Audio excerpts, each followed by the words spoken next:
Hey guys, welcome back to Beyond God and Religion. I'm Kyle, and today I'm going to be responding to a rather aggressive video that Ward Radio, aka the Midnight Mormons, made about me.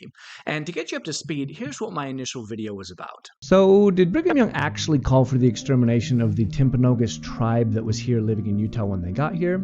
Yes. And in my video, I shared some quotes that were attributed to Brigham Young. Here they are. We're going to be going much more in depth into these quotes later, so for now, just notice that the worst of these quotes are Brigham Young alluding, hinting at, and even suggesting the extermination and enslavement of the Native Americans. So that's the worst of what you find here. In addition to that, he also calls them all kinds of names. He compares them to being a pestilence, that they're uncivilized, that they are a bloodthirsty, degraded, blah, blah, blah kind of a people. And here's how my video landed with the Midnight Mormons. Today, Kwaku's taking a lead with a controversial subject. You're claiming, Kwaku, that now they're making up fake Brigham Young quotes, not just miscontextualizing them. You're saying that they're just straight up making it up. Is this true? So basically, yeah. So we literally caught somebody making up 4 separate Brigham Young quotes. The audacity of this guy. It's not just this guy. They all do it. Like, geez. They all make up. If they will make up these heinous quotes out of thin air, what else do they lie about? They're lying to you. These people are lying to you. Well, that's why would you listen to them about anything? These quotes are fake. They don't exist. To make up fake quotes, to purposefully evoke pain out of Native Americans who have such an oppressed history, to gain cookie points with ex-Mormons, it's shocking. Dude. Well, I trust that you didn't just abjectly make this up because you're a vapid anti-Mormon who's willing to lie and debase himself morally in order to try and score points with the ex-Mo community and to, gotcha the church. That's the epitome of ex-Mormon anti-Mormonism right there. Twisting something beautiful into something evil. Is exactly what you're saying, perpetuating and trafficking in human misery to make the church look bad. How sick and twisted of a racist mind do you have to be able to even think all of these quotes up, dude? Before you start saying, oh, what about the Mormon Church? I'm sorry, but it's like, dude, I'm going to need you to take this on faith. And I know that's a weird thing for someone like me to say, but the reason is because there's no human language that will really encapsulate the amount of joy that making this response video has brought my life. And I'm so excited to share it with you because damn. And I also thought it was really weird that they came out that strong, just guns a-blazing, given that they also said this. Okay, but we can't indict the guy yet. This is an investigation. We got to be fair to this guy. We got to be fair. Mm-hmm. And he doesn't strike me as a dude who makes stuff up because I don't think you're a liar. I don't think you would. But who did you get these from? And to be fair, there's 2 possible things that could have happened, okay? Okay. The first is he's got some source of the Journal of Discourses that like nobody else has. 2, he didn't fact check it and he got it from another source. Or 3, he just made it up. It's got to be one of those 3. That would be really bad. I don't know which one it is. Okay, wait. So you don't know, and you think I might have gotten it from someone else. You don't think that I'm a liar, and yet you still decided to use this as the title for your video? Anti-Mormons caught making up fake racist Brigham Young quotes? Okay, so first of all, who is anti-Mormons? And why? Can't I just be a guy who's read research that doesn't agree with the claims of your church and then I'm just anti-Mormon? Like, come on. Second of all, who is anti-Mormons? Is this plural? I thought you were just responding to my video. Or is this an attempt to take every post-Mormon voice and experience and conveniently put them all in one bottle so that you can throw us all out at the same time and silence everyone in one go? Now, don't get me wrong, that's very Brigham Young, as we're going to see very shortly. But additionally, when your whole video's purpose was to discredit me, and then you can't even come up with a coherent argument about why you think that I made it all up, and you want to be taken seriously, I think in your attempt to discredit me, you've actually discredited yourself. So, whoopsies. Next point. You guys also made it very clear that this isn't something that you can just sweep under the rug like you would like to. If these quotes, or any quotes like them, are proven to be true, that has massive, massive implications on whether or not your church is true, and whether or not the people leading your church are just people who are frauds claiming to speak for a man in the sky. These quotes were jarring. Like, jarring enough where I'm like, look, this is an issue, all right? And I was like, I talked to my roommate. I was like, dude, did you see this? Did Brigham Young say this? This is wild. So these quotes were like German mustache guy level stuff. Ooh. Stuff that's like, look, no prophet of God should be saying anything like you can't be a prophet if you're saying these things, okay? Wait a minute, what? You can't? It is amazing that you finally admitted this. And I frankly think this deserves to be a top Kwaku quote. You can't be a prophet if you're saying these things, okay? Remember, Kwaku, that you said this. So, fellas, you guys aren't starting off very strong here. You're coming at me with all these personal attacks that you never had a shot of ever being able to defend because it sounds good and because your audience is gullible and they want your message to be true. They're willing to overlook any sort of needing evidence to prove your points. So, spoiler alert, you are not going to like this video. Not at all. So, here's what we're going to do. You guys accused me of writing fake quotes with fake sources. Just for the fun of it, let's go ahead and make this a game. And because I like a good challenge, let's give me a handicap as well. Let's go ahead and operate under the assumption that I'm a big old faker, and that I did fabricate all of those quotes. Here's the twist that's going to make this a lot more interesting.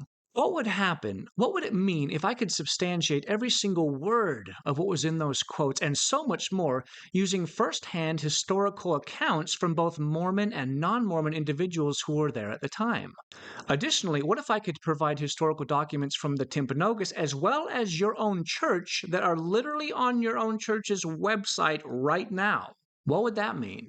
If I could pull that off, I mean, that'd be pretty wild. But what's more is that it would also imply a couple of things about you gentlemen and your channel. First, it would indicate that despite running a channel whose sole purpose is to defend Mormonism in the church, that you guys don't actually do any objective, honest research. And boy, would that look bad.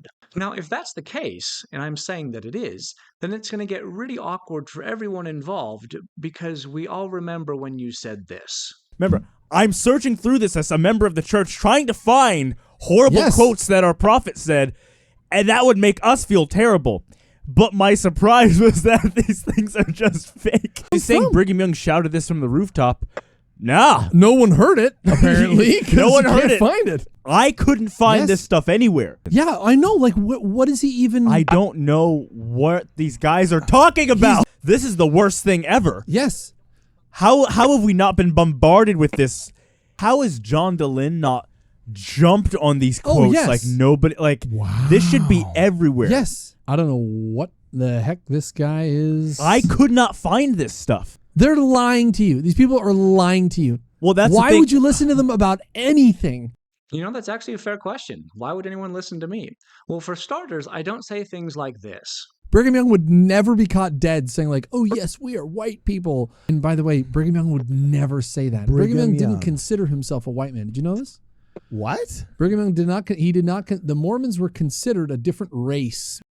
Academia doesn't quite matter to these people. I mean, sorry, I shouldn't even say academia because academia is corrupt and stupid. Science invented racism. Secularism invented racism. It was pastors like Martin Luther King appealing to the Christian values that got rid of racism in the 1960s. Yeah. Frankly, I think it's amazing that anyone listens to you. You guys should call it Black Lives Matter and just be like, hey, the war, you know, it's over. We defeated racism in the 60s. There's no more racism. Like, what the happened to you guys? What happened to your brains? Anyway, enough preamble. Let's get down to it. Did Brigham Young actually sign and execute an extermination order against the native Timpanogos tribe who were living in Utah? Yes. Yes, he did. This is a photograph of the meeting minutes recorded by the church itself. Do you see the source there at the bottom? It comes from the Church History Library, and it stands as indisputable proof that on January 31st, 1850, Brigham Young did, in fact, issue an extermination order against the native Timpanogos tribe. And his signature has been verified by his family as well as other historians. But seeing as this probably just looks like a bunch of squiggles to most of you, let's take a look at the transcript. If you'd like to pause and read the whole thing, you're welcome to, but the most important parts are underlined. PPP, that's Parley P. Pratt. There can be no communication without a settlement at Utah. My voice is for war. Exterminate them. And then BY, which is Brigham Young. I say go and kill them. And then we read, all hands held up. Now, whose hands were these? Who exactly was at this meeting where this extermination order was decided upon? From the Utah Historical Quarterly, we read, on January 31st, he, meaning Isaac Higbee, attended a meeting with President Young, his counselors, the Quorum of the 12 Apostles, and military commander Daniel H. Wells. Parley P. Pratt said, it best to kill the Indians. Higbee responded that every man and boy in Utah Valley held up their hand to kill them off. Then Brigham Young, persuaded by the unanimous recommendation of all those present, ordered a selective extermination campaign to be carried out against the Utah Valley Indians. He ordered that all the men were to be killed. Women and children were to be saved if they behaved themselves. This was called Special Order Number 2. Imagine today's first presidency with the Quorum of the 12 Apostles all getting together and saying, let's kill the natives, and they unanimously agree. That's what happened.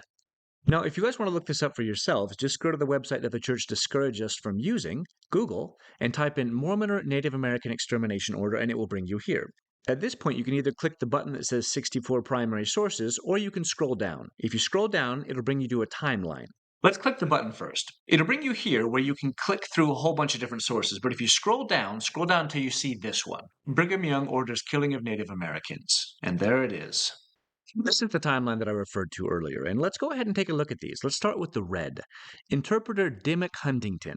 Now, Dimmick Huntington was a stake patriarch for the Salt Lake Stake, an apostle, and an interpreter. And he reportedly swears an oath to the Timpanogos natives, and this is right when they meet, that the saints would not infringe upon their land or rights.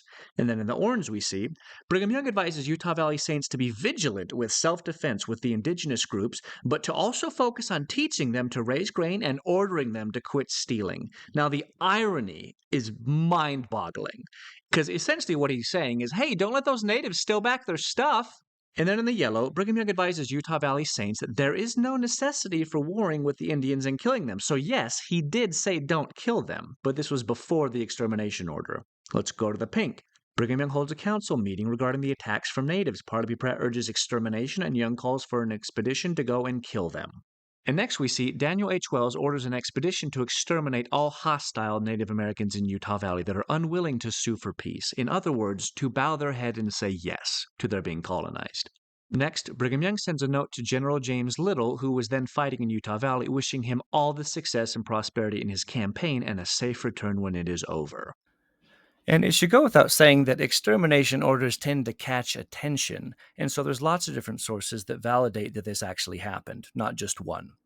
On January 31st, 1850, Wells drafted orders for Captain George D. Grant to exterminate the Timpanogos, known as Special Order Number 2. That was the official name of it. The decision was the result of a meeting with Isaac Higbee, Bishop of Fort Utah, together with the First Presidency and the Quorum of the 12 Apostles. Higbee reported conflict between the pioneers and the Timpanogos, and it was unanimously decided the only way to keep Fort Utah would be to exterminate the Timpanogos. Here's another example that makes Brigham Young's intent to wipe out any resisting natives, including women and children, undeniably clear.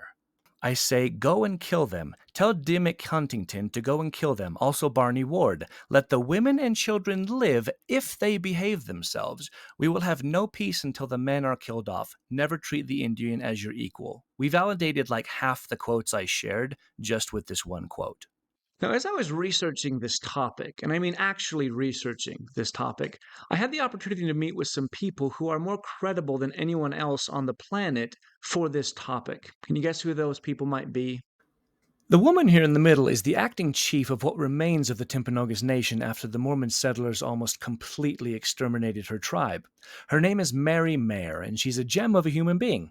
And while I have precisely zero reasons to think you'll take me up on it, Midnight Mormons, I don't think it's crazy to assume she might be willing to chat with you guys and share a few of the 30,000 pages of documentation that was filed in D.C.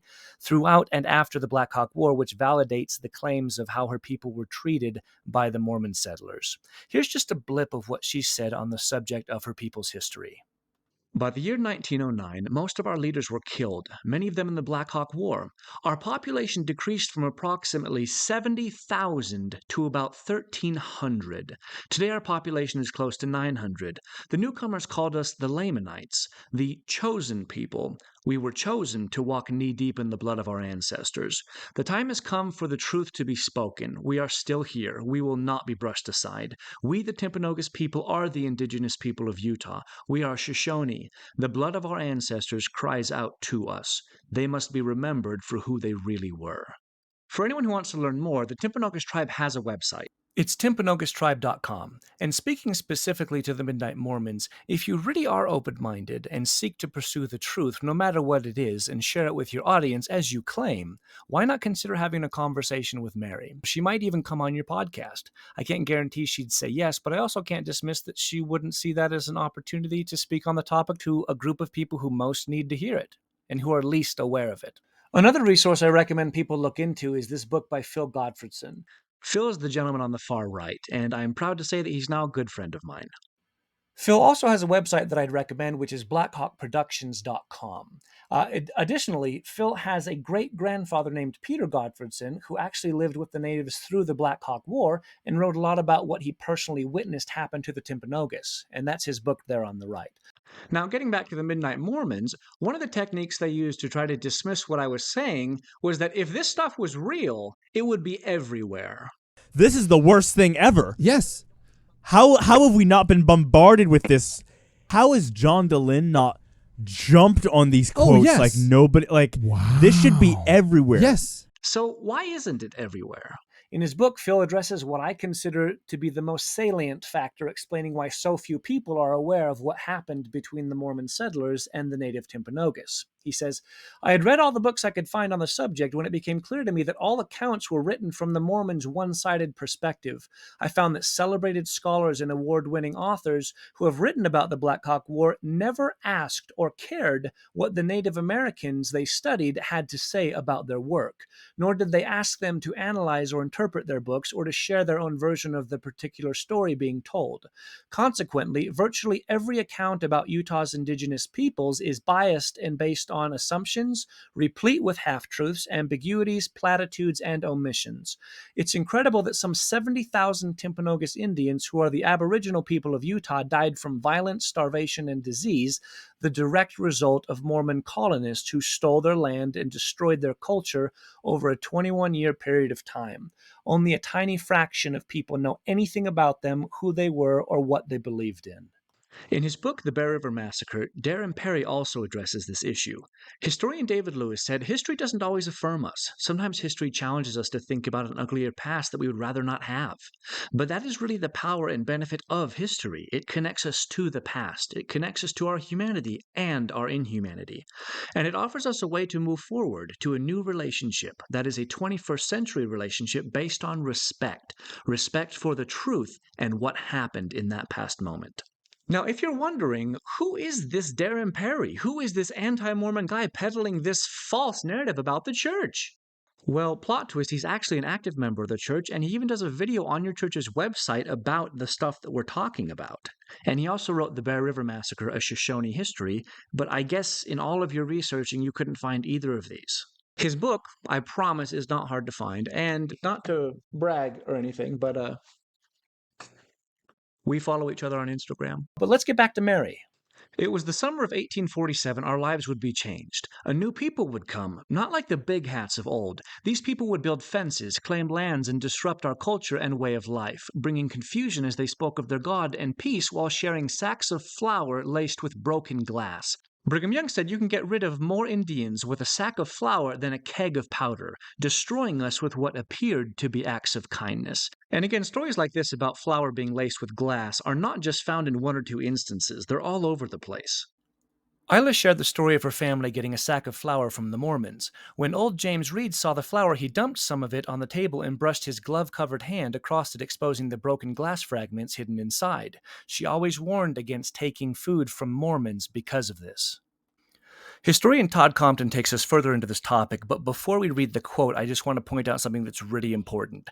The history has been revised because what we had initially was the Mormon version of it, where the Utes were the ones who were here, but the Utes didn't actually get here until 1881. And they were sent here as prisoners of war from Colorado. So when you see Utes in this quote, it's the Timpanogos Tribe.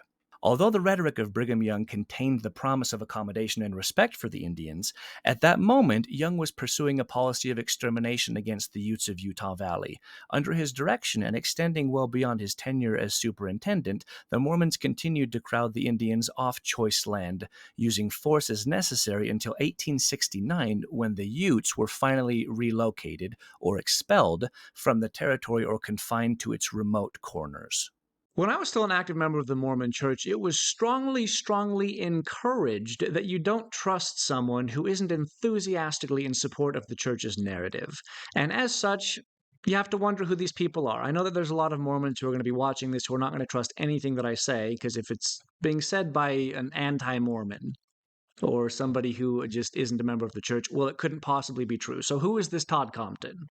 Well, first, he's a member of the Church of Jesus Christ of Latter-day Saints, and he's an American historian in the fields of Mormon history and classics. He served a mission to Ireland, he got a master's degree from BYU, a PhD from UCLA, and does serious work in Mormon studies.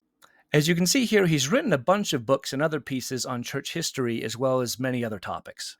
And regarding the articles and papers he's published, I couldn't even zoom out far enough to get a screenshot of the whole list, but I think we're pretty safe to assume that he's a pretty damn legitimate source to be quoting from.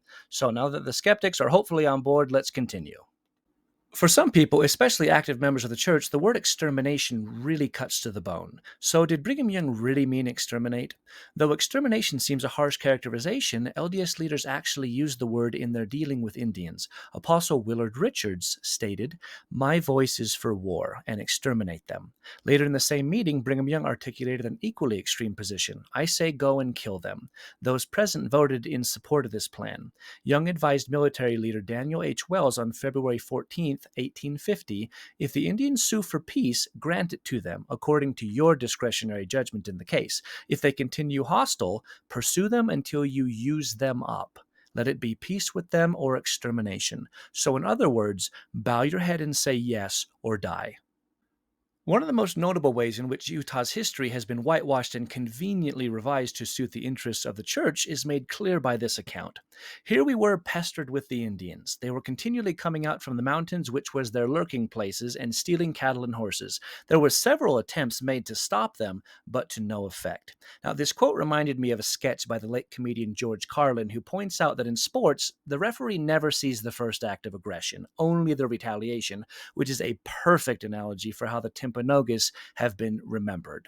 In the Mormon version of these events, the Indians were virtually always painted as the aggressors instead of the victims of colonization, which they absolutely were. Here's what Dr. Compton had to say about this lopsided retelling of history.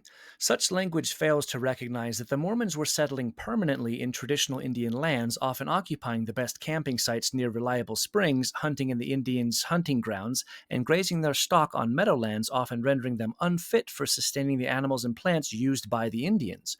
There's no recognition that the Mormons are pestering the Indians, but in fact the Mormons were encroaching on a complex and delicate ecosystem that supported the Goshutes. It would never be the same again. This is a really important example of where the Mormon settlers came in, destroyed the natives' way of life, including the means through which they fed themselves, and as a result had to either fight the Mormons off or watch their loved ones starve to death. Now, if the roles were reversed, does anyone listening to this think that the Mormons wouldn't have done the exact same thing to survive? This is but one of many instances where the Mormons were anything but fair to the natives, and yet somehow the natives are at fault. They were the barbarians. Still quoting from the same book, here's another example.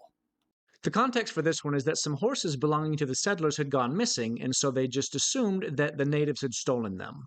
The Tooele residents quickly notified authorities in Salt Lake City. On the same day, General Wells sent out a company of volunteers under the leadership of Porter Rockwell, the legendary Mormon gunman and serial killer, I might add, to recover the horses. They evidently mistook the route the marauders had taken and came instead upon a band of Indians with their families.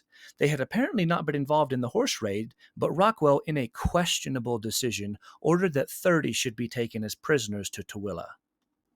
As the group approached Tooele at about twilight, some Indians hung back and began to scatter. The best account of what happened next is written by W.R. Dickinson, one of the non-Mormons working at Benson's Mill, in a near-contemporary letter.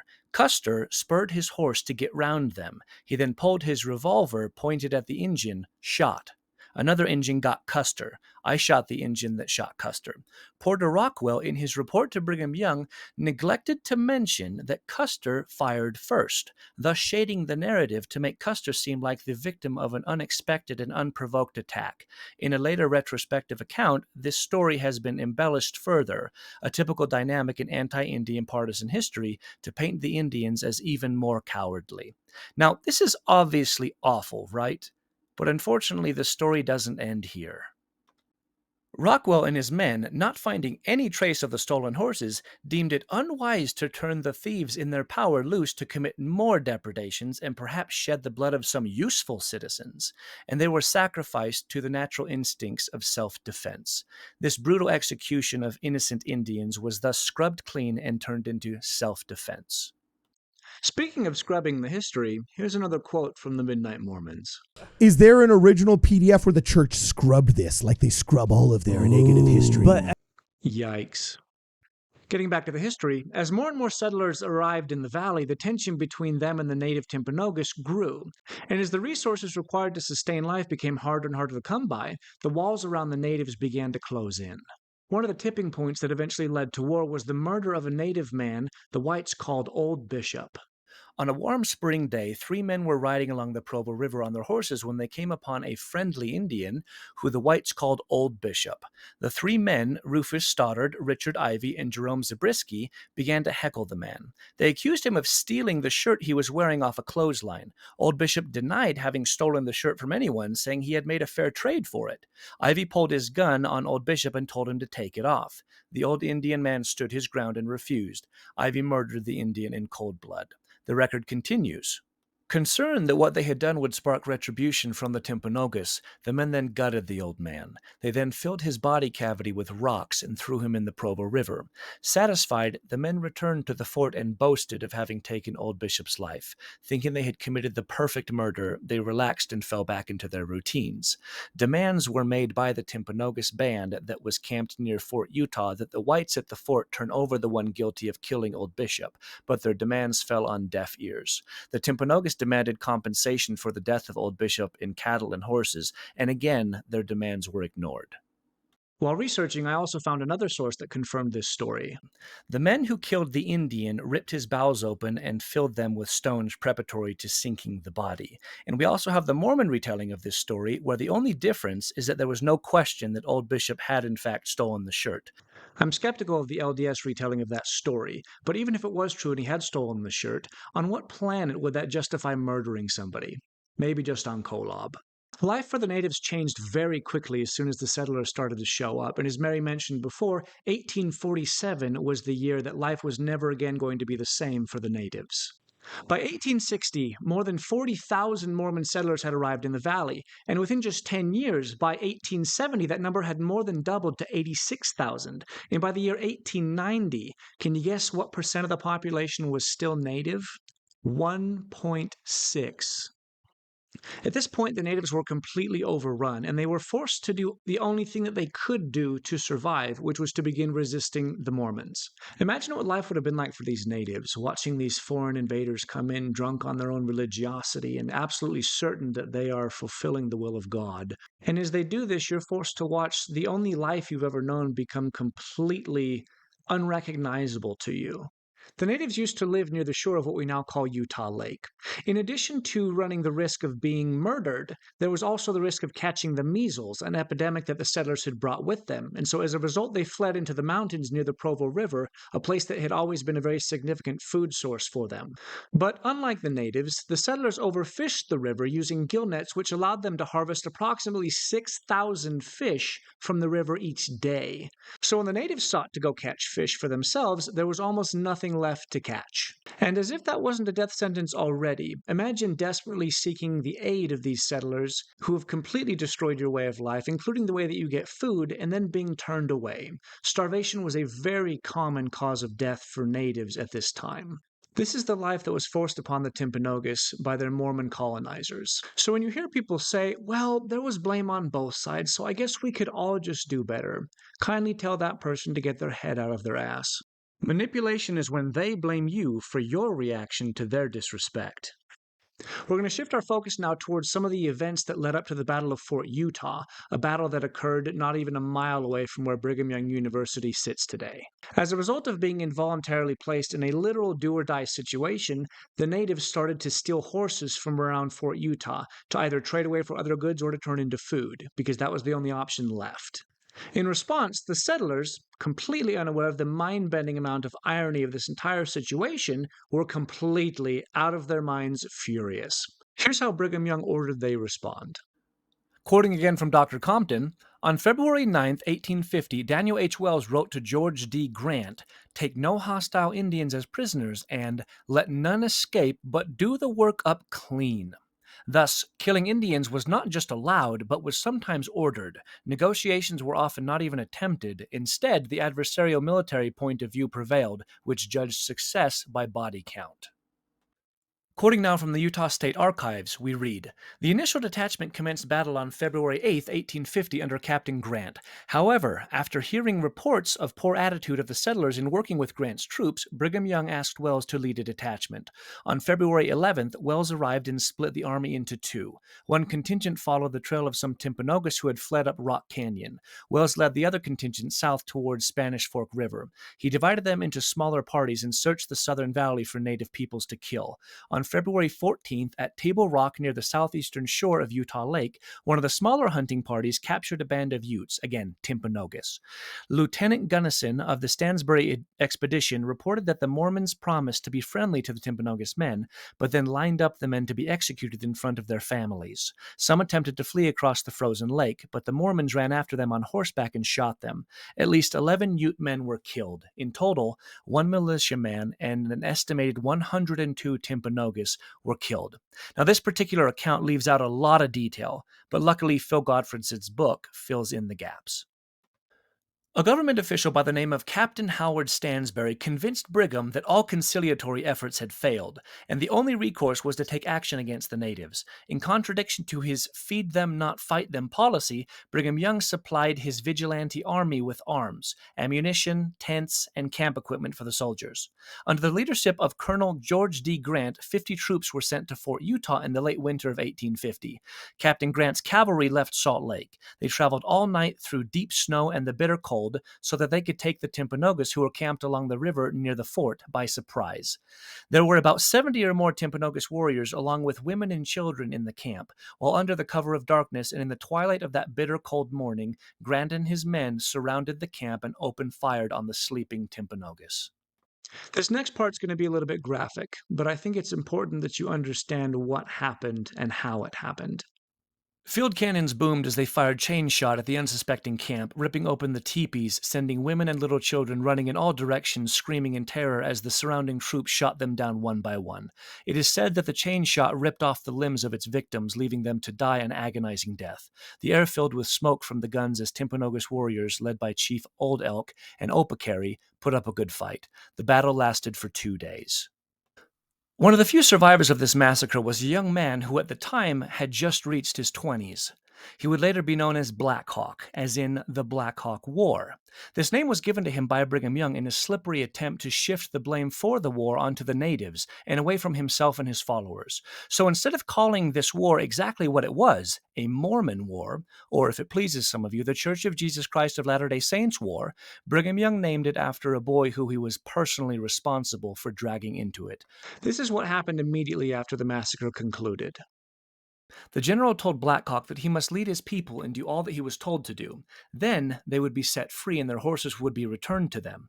2 days after the battle, General H. Wells, who had arrived from Salt Lake, ordered Black Hawk to lead a serial killer by the name of Bill Hickman and his men up Rock Canyon to pursue the survivors. In freezing temperatures and deep snow, Black Hawk, having no choice in the matter, did as he was ordered and led the men up Rock Canyon. Lookouts scaled the steep walls of the canyon as Wells and his men slowly made their way up the rugged canyon. Black Hawk reluctantly followed behind. When they reached the camp of the survivors, terrified women and children were scattering about. Black Hawk was ordered to look inside the teepees. There, Black Hawk saw his beloved relative, Old Elk, frozen to death, and many others who had died of their wounds lay frozen stiff in the cold. The Mormon vigilantes greedily helped themselves, taking the belongings from the dead, while Bill Hickman, knife in hand, hacked Old Elk's head off his frozen body. He said Jim Bridger had offered him $100 for the head. Old Elk's wife refused to be taken captive. She broke free and ran for her life. She scaled the steep cliffs, but while doing so, she either jumped or slipped and fell to her death. Hence the Mormons disrespectfully dubbed the canyon Squaw Peak, which is located just above the Provo LDS Temple. It is a name that endures to this day. Hickman and his men returned to Fort Utah, where Hickman showed off his trophy, the head of Old Elk. And while it's not super relevant, I was in Squaw Peak the other day, and the sign for Squaw Peak Road, the word squaw had been covered in graffiti. I mentioned earlier that Brigham Young and other church leaders made promises to the natives and then never fulfilled them. Here's an example of that. Of the 70 or so warriors, only about 13 had escaped, while only one life was lost among the Mormons. One of the warriors who managed to survive was taken captive. This was Ankartewitz, the same one to which the church leaders Dimmock and the Higbee brothers had earlier sworn an oath that no harm would come to the natives, that their land and rights would not be taken away, and that they would be given many gifts. Not only did that not happen, but one soldier decided to send a very clear and gruesome message to any of their surviving Timpanogos who might still be considering taking a stance of noncompliance. One more loathsome act remained to unfold, which would haunt the Mormons for many decades to follow, even to the present day. Hickman hung the head of Old Elk from the eaves of his cabin. A witness at Fort Utah told reporters it was hung pendant by its long hair from the willows of the roof of one of the houses. I will remember how horrible was the sight. And unfortunately, this started a trend. Dr. James Blake, a surgeon among the Stansbury Company, was greatly influenced by Hickman's trophy of Old Elk's head. Dr. Blake then ordered troops Abner Blackburn and James Orr to go out and behead each of the frozen corpses lying about in the snow, following the 2-day battle that resulted in the deaths of nearly 70 Indian people. Dr. Blake told the men he, quote, wanted to have the heads shipped to Washington to a medical institution. The men hacked the heads from as many as 50 frozen corpses. They piled them in open boxes and were taken to the fort and placed in view of Black Hawk, who was barely in his 20s, and his traumatized kin. Innocent of any wrongdoing, the captives were thus tortured as they were forced to view the grisly remains placed before them for a period of 2 long and excruciating weeks. Abner, keeping the agreement, delivered the rotting heads to Blake in Salt Lake. Dr. Blake settled up and invited Abner to dinner. Abner Blackburn declined, saying he had lost his appetite. An interesting detail that's strangely absent from the Mormon retelling of this story is that there was a booming market in the East that paid high prices for the heads of indigenous people. At the time, the exchange rate for a native head was about $100. And putting that in today's money, that would be about $3,919. These Mormons made a killing. Before we move to our next segment, I want to give you a real quick recap of some of the things that the Midnight Mormons said, including some new clips. Remember, I'm searching through this as a member of the church, trying to find horrible quotes that our prophet said, and that would make us feel terrible. But my surprise was that these things are just fake. He's saying Brigham Young shouted this from the rooftop. Nah. No one heard it, apparently. No one heard it. Find it. I couldn't find this stuff anywhere. In addition, the Midnight Mormons also shared a few reasons for why they thought that they could dismiss some of the things that I brought up. I think that people were just lying back then, too. Why not? And it was way harder to fact check back then. You could just write it in a diary, put it on a... Someone will discover this in 50 years. So all diaries cannot be trusted because they could have been writing their life stories that whole time with the intent to deceive us. And we don't want to be deceived, so we can't trust diaries. Unless the people in those diaries are saying nice things about the church, in which case, yeah, it's probably good. In fact, those are phenomenal sources and they should absolutely be trusted. Yep. Another strategy that they used to dismiss my claims was to read quotes where Brigham Young was saying nice things about the natives. Brigham Young ends a talk about natives with this. Talk with them and you will learn they have a good deal of knowledge. They must be saved, for they are the children of Abraham. Oh my gosh. What? Oh. Wow. It's just, Yeah. it's mind-blowing. So- mind-blowing. I feel to bless this people, and they are a God-blessed people. Like, that seems the antithesis. Like, Oh, look at this. He says, you can see men and women who are 60 or 70 years of age looking young and handsome. But like he's Yeah. like complimenting Yeah. people, you know? I mean, it's just, because look, I'm not making this up. The Brigham Young is saying, hey, I can't believe those whites are killing the natives. Good thing we don't do that. Mormons were trying to say, these are the remnants of the last great civilization of North America. We need to proselyte to these people. Joseph Smith was sending missionaries to the great civilization of the American Indians. These Lamanites begin to have a knowledge of their forefathers, and they are cultivating the earth. So the whole, my gosh. he's literally saying, He's- can you we- believe these white people are killing the Indians, but now they're peaceful, and it's And we're great. making allies with them. We're It's making the allies. opposite of what this quote is gosh. saying. He's condemning the murder of the natives, and he's saying, look at how peaceable we are. So in this same freaking thing, this guy quotes, the opposite is being said. Amazing. Oh my gosh. Amazing. the audacity of this guy. Amazing how little research you guys do. I know it's Christmas morning over there and I'm coming over here to ruin it, but yeah. If only ignorance could be compensated for by confidence. You guys would absolutely slay under those circumstances. For this next segment, and because the Midnight Mormons accused me of faking quotes, I've gone ahead and screenshotted where on the church's website or the Journal of Discourse's website I found each of the quotes that I'm going to be sharing. Up to this point, we've addressed this topic by looking at more historical sources. But here's a question. Has the church itself ever published anything that takes those pre-extermination order nice-sounding Brigham Young quotes and blow them out of the water? Yes, they have, and there's a ton of them, which also raises another question, which is, why is it that I and the Midnight Mormons could find all of the nice quotes that Brigham Young said about the natives, but for some magical reason, only I could find the ones that were truly nasty? Before we get to those quotes, let's take another quick look at the quotes that I shared in my video so that we can compare them to what the church itself has published. Let's go ahead and read through these real quick. The Indians are the enemies of all civilized people, and they must either be killed or kept in a state of slavery and subordination. The Indians are a savage and bloodthirsty people, and they must be made to fear the power of the white man. If they refuse to acknowledge our authority, they must be crushed and exterminated. The Indians are a curse to the land, and they must be exterminated or driven beyond the mountains. They are a cruel and treacherous people, and they will never be satisfied until they have destroyed the white man and taken possession of his property. The Indians are a savage and uncivilized people, and they must be made to submit to the laws and regulations of the country. If they refuse to do so, they must be punished severely and taught to respect the authority of the white man. We are at war with the devil and his emissaries, and we ought to be at war with the Indian, for they have the devil in them. I say, go in there and kill them. Let none of them escape. This will show that we mean business. The Indians are a thorn in our side, and we must do everything in our power to rid ourselves of their presence. They are a people without any sense of morality or decency, and they will never be satisfied until they have destroyed the white man and taken possession of his property. The Indians are a pestilence on the land, and they must be exterminated or driven beyond the borders of the country. They are a people without any sense of justice or humanity, and they will never be satisfied until they have taken everything from the white man. They are like wolves and must be dealt with accordingly. When the Midnight Mormons read through those quotes on their video, this was their response. Whoa! Okay, pause. So Whoa. I saw that. That's a lot. Oh! It's easy to laugh off quotes that you don't think hold any truth. But given that we've now confirmed the worst of what was in those quotes, I want to ask the Midnight Mormons, is it still funny? One of the reasons I was confused by the Midnight Mormons' response to those quotes was that their content is virtually indistinguishable from what's already out there in the relevant literature. As I've already proved, this stuff isn't hidden. You just have to look, which is something that the Midnight Mormons clearly didn't feel they needed to do before making their video. Whoopsies. And with that, let's go ahead and dive into what the church preached for many, many years about the Native Americans. The Aborigines of this country are dark, loathsome, ignorant, and sunken into the depths of degradation. And at the very end it says, but by and by they will become a white and delightsome people.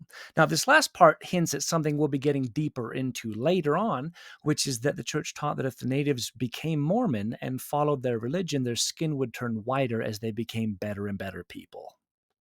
There is a curse on these aborigines of our country who roam the plains and are so wild that you cannot tame them. They turned away and became so wicked that God cursed them with this dark and benighted and loathsome condition, and they cannot be civilized. You need never fight the Indians, but if you want to get rid of them, try to civilize them. How many were here when we came? At the Warm Springs, at this little grove where they pitched their tents, we found perhaps 300 Indians, but I do not suppose that there are 3 of that bank left alive now. I do not suppose that 1 in 100 of those bands are alive. We brought their children into our families and nursed and did everything for them it was possible to do for human beings, but die they would. Do not fight them, but treat them kindly. There will then be no stain on the government, and it will get rid of them much faster than by fighting them. Here it is in the Journal of Discourses, Volume 14, Discourse 12. And still quoting from that same discourse, it is true that a curse came upon certain portions of the human family, those who turned away from the holy commandments of the Lord our God. What did they do? They transgressed every law that he gave them, changed every ordinance that he delivered to them, broke every covenant made with the fathers, and turned away entirely from his holy commandments, and the Lord cursed them. If we can change the leopard's spots, but we cannot do this, neither can we change their blood. Now, this word that I underlined there, portions, who does that entail? Who's cursed? To answer this question accurately, there's 2 things that we first need to understand. First, the church wasn't just racist toward one group of people. And secondly, the church wasn't racist towards each of these groups in equal measure. And number 2, because the rules and treatment regarding each race was different, we have to understand which races were included in the term Lamanite and which weren't. So my appeal today is for the Lamanites, all the Lamanites, the Mexicans, the Polynesians, the Indians, to live the commandments of God and prove themselves worthy of this choice land. Look at the time on this one, when this was said, December of 1975. Now, there's still a little bit of ambiguity here in regards to who is cursed and who isn't, so if you're still confused, here's a quick reference guide to help you. Adding just a splash of humor to this otherwise depressing presentation, hopefully this clears it up for you, and yes, this is dead on. Regarding how the church had different rules for each race, here's an example of how that lopsided dynamic played out in the arena of intermarriage. What we're looking at here is the original letter that W.W. Phelps wrote to Brigham Young about a revelation where Joseph Smith had claimed God had told him that they were to, in due time, bring Native American women into their polygamy. And again, since this looks just like squiggles, let's zoom in. As you can see here, the photograph is actually clear enough that you can read it, but just in case, here's the transcript. For it is my will that in time ye should take unto you wives of the Lamanites and Nephites, that their posterity may become white, delightsome, and just. This idea of marrying native women was also something that Brigham Young taught. We will have intermarriages with them, they marrying our young women and we taking their young squaws to wife.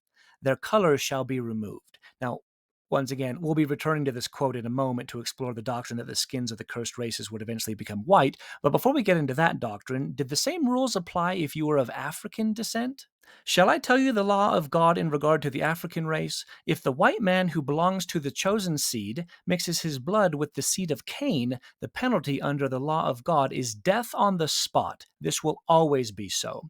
Mormons considered Native Americans to be a higher race than African people because they believed the Native Americans were the descendants of the Israelites who the Book of Mormon claims came to the Americas from Jerusalem. Here it is on the Journal of Discourses website, Volume 10, Discourse 25. Here's another example of the church teaching that some races were to be held in higher regard than others.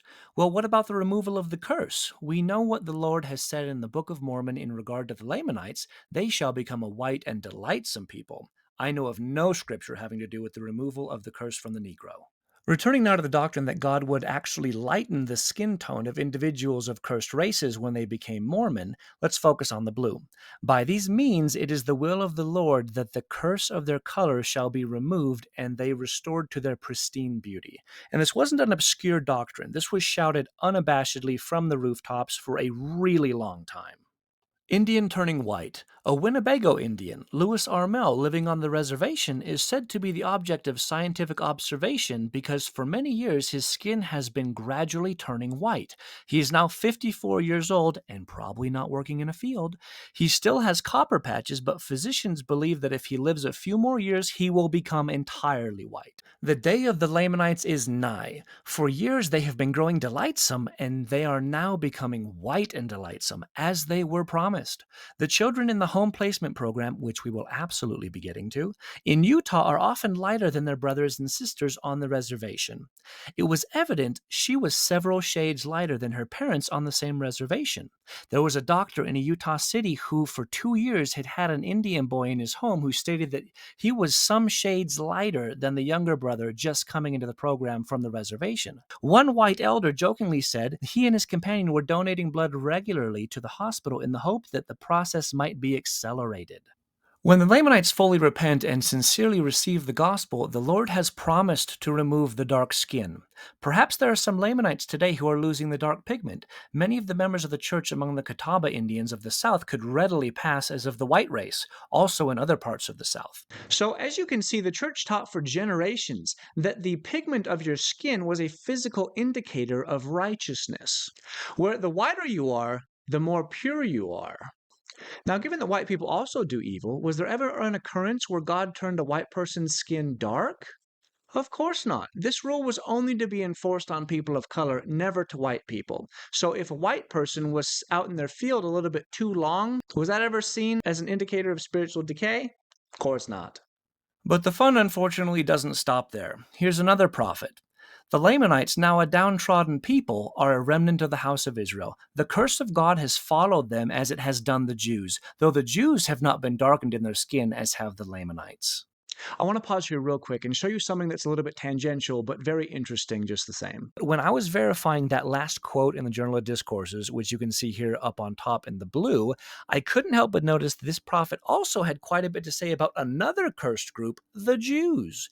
The fate of the Jews in this respect is a standing monument to all infidelity. They cried out, crucify him, and let his blood be upon us and our children. The prediction of Jesus has been verified, and its fulfillment is before the world today. The Jews have been trampled under the feet of the Gentiles for 1,800 years, and they are today being persecuted in European nations. Why? Because that curse of God rests upon them, again with the cursing. You cannot convert a Jew. They will never believe in Jesus Christ until he comes to them in Jerusalem. The Jews have taken our gold and silver from the nations of the earth. Come, let us go up and fight against Jerusalem. And for those of you really hoping this isn't true and that the Mormon Church never had a raving anti-Semite for a prophet, it's right here in the Journal of Discourses, Volume 22, Discourse 21. Let's take another look at something that the Midnight Mormon said. And right in that vein, quote from Ahmad Corbett, who's in the Young Men's Presidency, right? Okay. He says, quote, "The Book of Mormon is the most racially and ethnically unifying book on the earth." Boom. Amen. I guess people are just amen in anything these days. And the skins of the Lamanites were dark according to the mark which was set upon their fathers, which was a curse upon them because of their transgression and their rebellion against their brethren. And then we have these ones.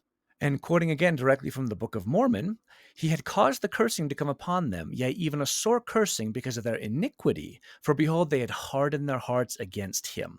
And then he goes on to say that they might not be enticing unto my people. The Lord God did cause a skin of blackness to come upon them. I will cause that they shall be loathsome unto thy people. Cursed shall be the seed of him that mixeth with their seed, for they shall be cursed even with the same cursing. Remember that death on the spot quote from Brigham Young? Obviously came directly from this verse. It goes on to describe the natives as an idle people full of mischief and subtlety, and did seek in the wilderness for beasts of prey, so they hunted. What was anybody else doing? I mean, come on, still to this day. They shall be a scourge unto thy seed, scourge them even unto destruction. So yeah, definitely impossible that this book could have ever been used to propel a divisive, racist narrative. None whatsoever. Anyway, here's Dr. Compton's take. In some ways, the Book of Mormon caused Mormons to regard Indians highly as descendants of Israel, according to this scripture, meaning the Book of Mormon. The pre-European inhabitants of North and South America were descendants of Lehi, a Hebrew prophet who had sailed to America with his family. Thus, Mormons often felt a high mission to convert and educate Indians. On the other hand, the culture gap between Mormons and Indians was vast, and when Indians did not convert quickly as the Mormons had hoped, and in fact acted with hostility, Mormons sometimes viewed them as decadent, fallen children of Lehi, especially since they were regarded as descendants of Lehi's two wicked sons, Laman and Lemuel, rather than descendants of his righteous sons. Real quick timeout. This is why I take such issue with the Midnight Mormons cherry-picking only the nice Brigham Young quotes. They pretend that it was all that was said, and they leave their audience having a complete lack of understanding of what was to happen to the natives if they didn't behave in the way that Brigham Young and the other Mormon settlers wanted. That is staggeringly dishonest. It's like someone saying, well, yes, of course you have the freedom of speech, just don't say anything I don't like and we won't have to hurt your family. Is that free speech? Is that how that works? The Midnight Mormons, and every Mormon, has the capacity to understand what I'm saying, just not the will, because they've already built their lives on this system, and for anything that shakes it, that brings an obscene amount of pain, and so better to just not engage with the truth. But then you're a coward. Let's get back to the quote. In fact, Mormons developed many typical American attitudes toward Indians, pursuing the policy of harsh, punitive actions against them whenever it was deemed necessary. So, given that there were two very different interpretations of the natives up for grabs here, it's a shame that Brigham Young opted for the latter interpretation. And then, being the prophet, the person the people looked up to for spiritual guidance, yikes, he poisoned the minds of his followers with words like these. I will remark with regard to slavery, inasmuch as we believe in the Bible, inasmuch as we believe in the ordinances of God, in the priesthood and order and decrees of God, we must believe in slavery. This colored race has been subjected to severe curses, which they have in their families and their classes and their various capacities brought upon themselves. And until the curse is removed by him who placed it upon them, then they must suffer under its consequences. I'm not authorized to remove it. I'm a firm believer in slavery. It has long since ceased to become a query with me who were the most amenable to the laws of righteousness, those who, through their instrumentality of human power, brought into servitude human beings, whose capacities are more befitting that than any other station in society, who are naturally designed to occupy the position of servant of servants. Yet we should not fall into the other extreme and make them as beasts of the field, nor yet elevate them, as some seem disposed, to an equality with those whom nature and nature's God has indicated to be their masters, their superiors. He goes on to use the phrase our kind, in accordance with the designs of their creator, of course, making it God who is racist so that Brigham Young doesn't look bad. This is God's will, not Brigham Young's. To not misrepresent Brigham Young's views, I want to make it clear that the last two examples I shared were said in reference to those of African descent, which leads us to our next question, which is, did Brigham Young ever officially endorse the enslavement of the Timpanogos? He sure did, and there's a lot of examples of it. Before we go into the examples, I first want to explain the context in which the enslavement of the Timpanogos came about. When the Mormon settlers first arrived in the valley, there was already a lucrative slave trade that some Mexican, Spanish, and even indigenous slavers were propagating. In Peter Godfredson's book, Indian Depredations in Utah, he quotes from the journal of a man named Solomon Kimball that says, during the winter of 1847 to 48, some Indian children were brought to the old Salt Lake Fort to be sold. At first, 2 were offered, but the settlers peremptorily refused to buy them. The Indian in charge said that the children had been captured in war and would be killed at sunset if the white men didn't buy them. Thereupon, they purchased one of them, and the one not sold was shot. Later, several Indians came in with 2 more using the same threat. They were bought and brought up at the expense of the settlers.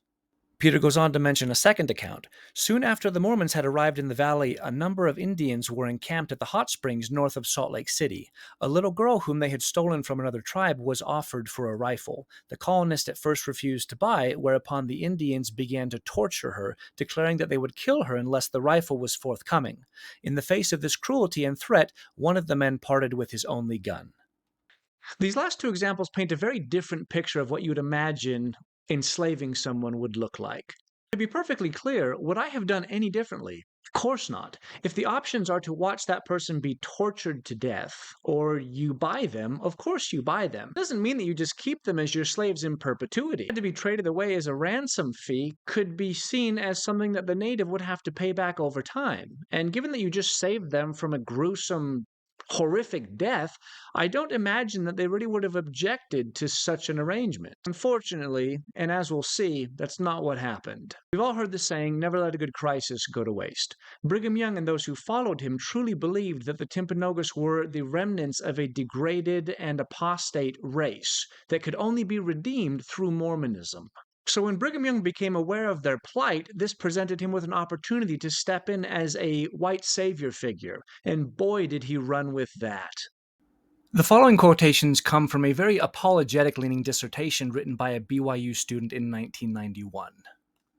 As we'll see in this quote, Brigham Young saw the brutal abuses being unleashed upon the natives as a head nod from God, as it were, confirming that he and his followers were indeed to become the saviors of these natives, accomplishing the task of bringing the Lamanites back into the fold from which their ancestors had strayed. They believed this to be a divine errand for God. When Utah became a territory in 1850, Brigham Young became both governor and superintendent of Indian affairs. On the 13th of May, 1851, Young advised the Mormon people to buy up Lamanite children as fast as they could and educate them and teach them the gospel so that many generations would not pass away ere they should become a white and delightsome people. The Lord could not have devised a better plan than to have put us where we were in order to accomplish that thing. I knew the Indians would dwindle away, but let a remnant of the seed of Joseph be saved. Now, before we move on, and I know I keep on saying that a lot, I want to point out that this was the exact same logic Spanish conquistadors used in the 16th century to justify the bloody colonizing of the indigenous people they stumbled upon. And this twisted idea of I'm pure and you're evil, so I'm going to save you whether you like it or not is unfortunately a fundamental principle inseparable from the Christian religion that fueled all kinds of genocide and ethnic cleansing throughout the ages. So it's 1851. Brigham Young has just been handed keys by the United States government to a shiny brand new territory and given the powers to govern it. As governor, he now has the political means to end the trafficking and enslavement of the natives. So what does he do? Here's what happens. 28 New Mexican slavers approach Brigham Young in Provo, Utah, and show him that James S. Calhoun, who's the New Mexican governor and superintendent of Indian affairs, has granted them a license that allows them to buy and sell natives within the Utah territory. Now, at this time, New Mexico was not part of the United States, and so Brigham Young was feeling that his toes were being stepped on, his authority trampled, and so he tells them, excuse me, my territory, my choice, and he kicks them out. Brigham Young also lays out some new laws that address the trafficking and enslaving of the Timpanogos. Here's an excerpt from it. He has transcended the limits and authority of his office. He has violated his oath, trampled upon the Constitution and laws of the United States, and set at defiance every righteous principle that binds together the states and territories of our Union. And he goes on to say in the second paragraph, it's kidnapping in the eyes of the U.S. laws and not to be treated so in any U.S. court for somebody to basically enslave a child. And we further counsel that no person whatsoever be guilty of trafficking in human blood or of selling Indians or Indian children to be transported out of the territory or from one part of the territory to another. So this is awesome, right? So heroic. No more slavery, no more trafficking. He even goes so far as to call it kidnapping. As soon as Brigham Young has a chance to demolish this evil system of slavery, he does just that, right? The things that we learn about Brigham Young is that while he loves to preach, he's not so great at his practicing. For example, let's look at the Articles of Faith written by Joseph Smith. Starting in Article 2, we believe that men will be punished for their own sins and not for Adam's transgression. Now, as we've already made clear, Wilford Woodruff certainly didn't believe that, nor did Brigham Young or any prophet since until the late 70s, where they finally conceded that non-white races aren't in fact cursed.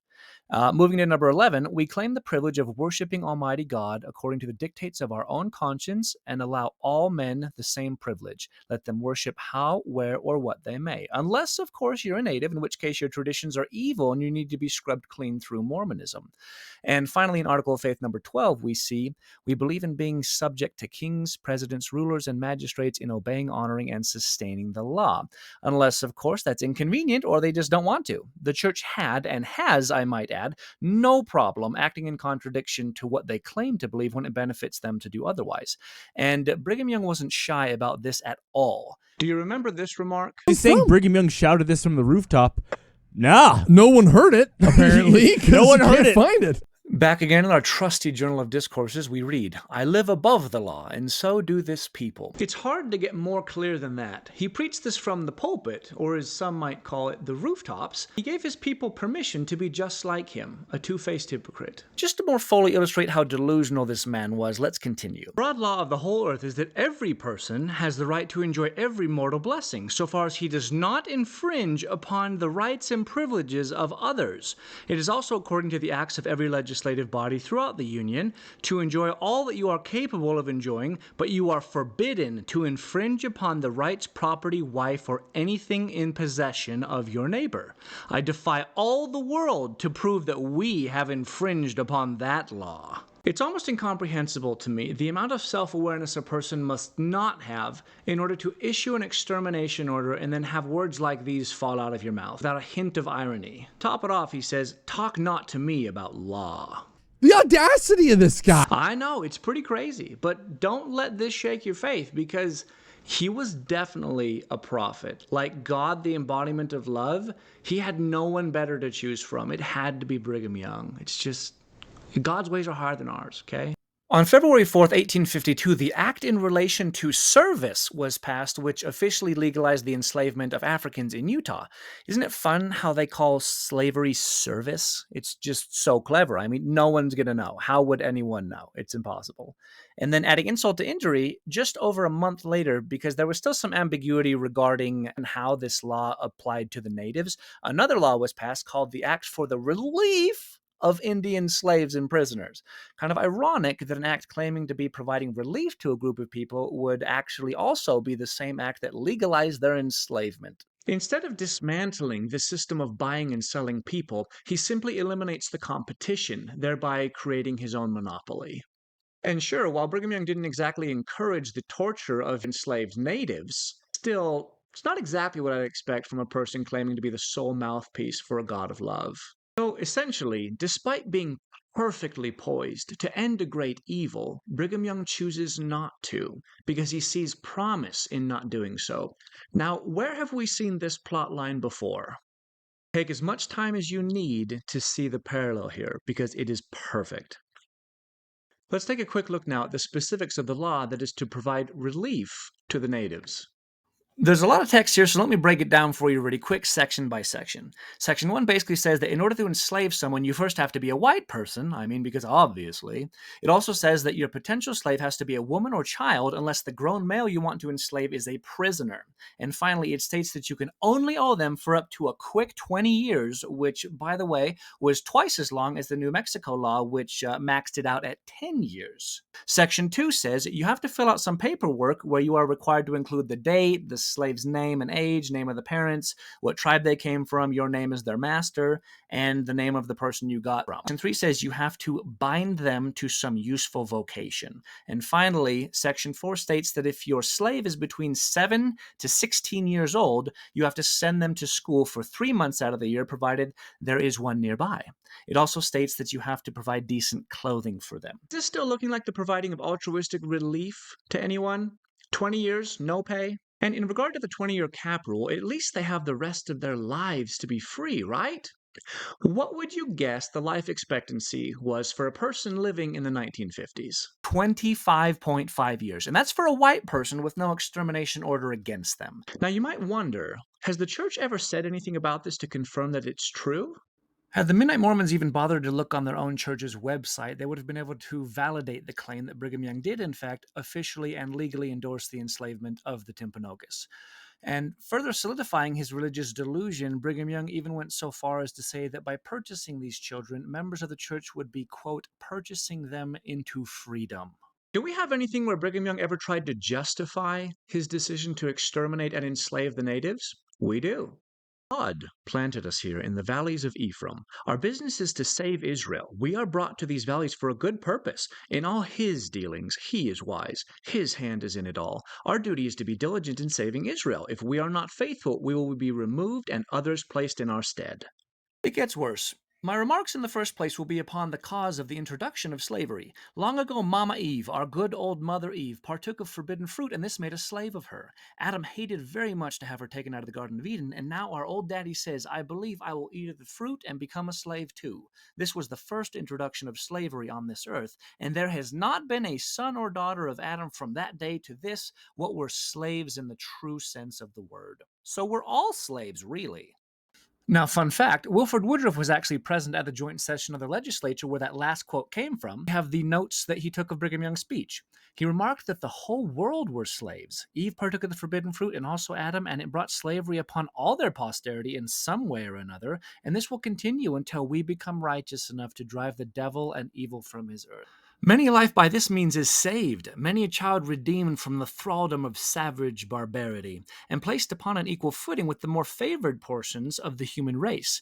If in return for favors and expense which may have been incurred on their account, service should be considered due, it would become necessary that some law should provide the suitable regulations under which all such indebtedness should be defrayed. So, in other words, hey, I saved you. Now I own you. This may be said to present a new feature in the traffic of human beings. It is essentially purchasing them into freedom instead of slavery, but it is not the low, servile drudgery of Mexican slavery to which I would doom them, not to be raised among beings scarcely superior to themselves, but where they could find that consideration pertaining not only to civilized but humane and benevolent society. Because Brigham Young would know what a humane and benevolent society looks like.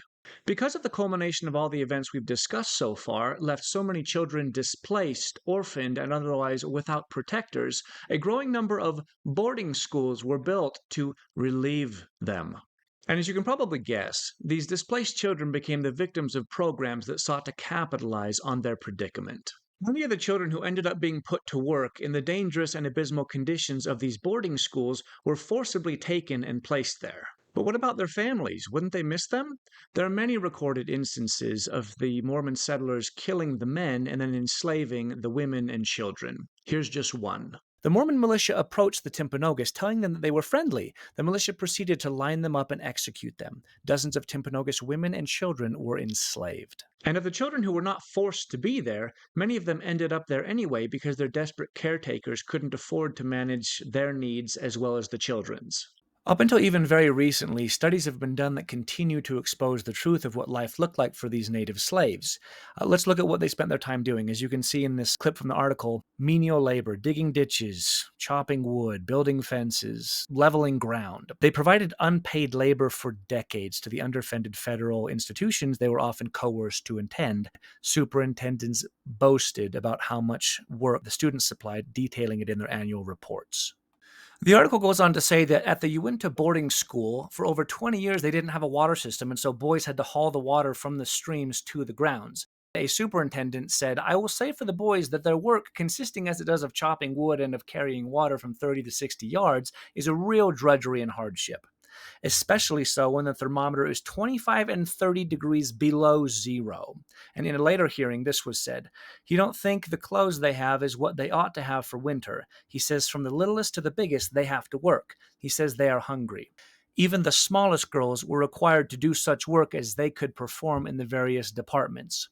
School leaders at times described the chores as part of the native students' training, but at other times acknowledged the labor saved money and the children were not learning from it. So they knew.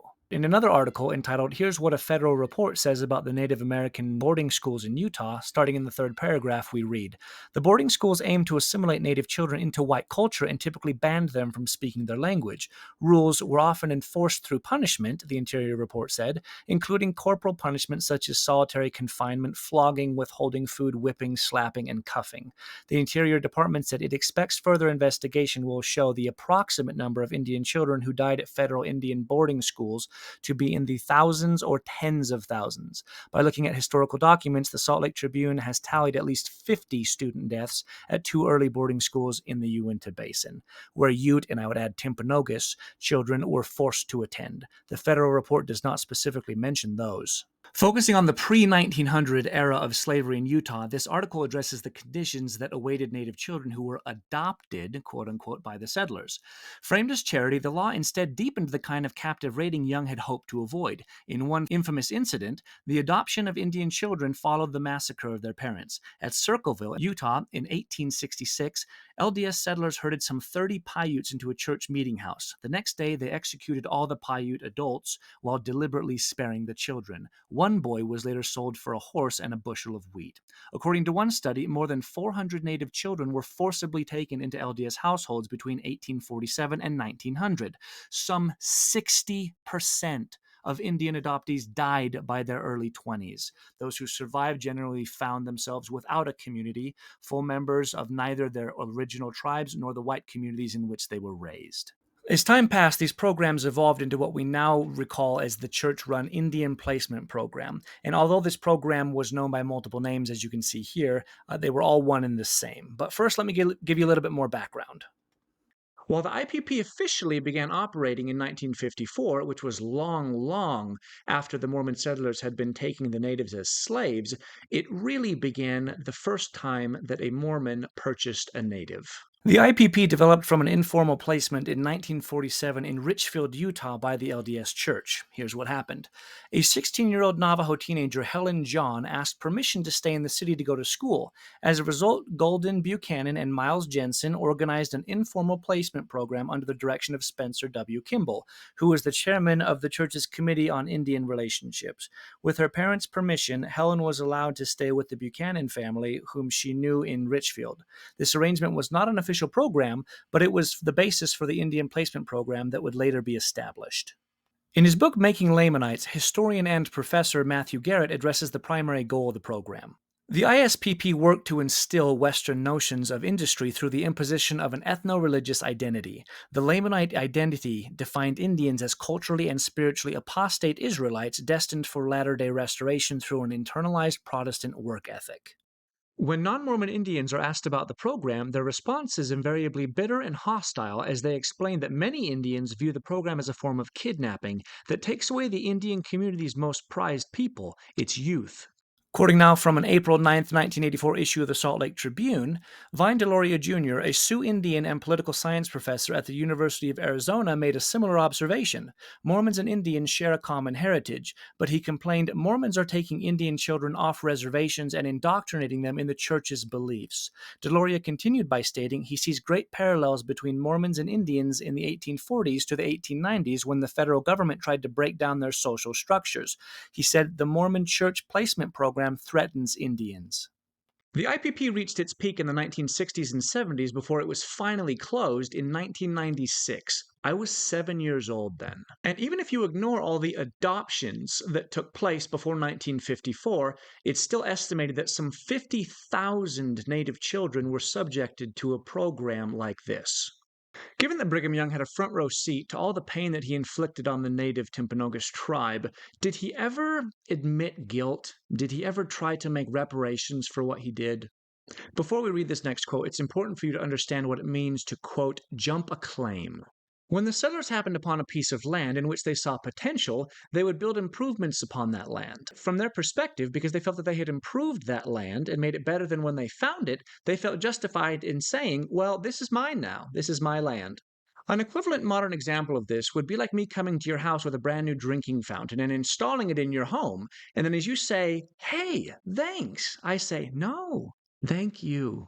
So when the natives obviously had reason to challenge this idea that they could just take land using this method, the response from the settlers was, hey, don't try to jump my claim. Brigham Young thundered from the pulpit on August 12, 1866, if you undertake to drive a stake in my garden with an intention to jump my claim, there will be a fight before you get it. If you come within an enclosure of mine with any such intent, I will send you home, God being my helper. And no, that wasn't meaning back to their teepees. We have spent several hundreds of thousands of dollars in taking out the water of our mountain streams, fencing in farms, and improving the country. And we cannot tamely suffer strangers who have not spent one day's labor to make these improvements to wrest our homesteads out of our hands. Quick pause. Remember one of the quotes I shared in my initial video where Brigham Young says that the natives will never be satisfied until they take all the possessions from the white man? This is one of the instances that quote was referring to. Let's keep going. Again, on December 23rd, he threatened, if they jump my claims here, I shall be very apt to give them a preemption right that will last them to the last resurrection. The Latter-day Saints will never again pull up stakes and give their possessions to their enemies. This whole jumping the claim thing is so stupid. It kind of makes you want to go to some of the apostles' houses because some of them live in my neighborhood. And I'll just start trimming their hedges, doing a little act of service. And when they come out to tell me to go away, I'm going to be like, hey, get out of my house. Up to this point, we've mainly focused on the history during and not long after these events took place. But we haven't really gotten much into the church's stance on these events in modern times. What has the modern Mormon Church leadership said about all of this? Any attempts to make reparations? Any apologies? In addition to providing the answers to those questions, which are wild, I'll also be addressing how current members of the church try to navigate topics like these while still maintaining that the Mormon Church is true. And I would know, because I didn't leave the Mormon Church until 2018, and I too left no stone unturned in trying to find a way to keep the Mormon Church true in my mind. I'll also be addressing some of the really wacky things that the Midnight Mormons had to say, and finally, as promised, I will be addressing Kwaku's main question. Kyle Glenn Bishop, I want to know. I'm asking you directly. Did you fake these? Do not miss part 2.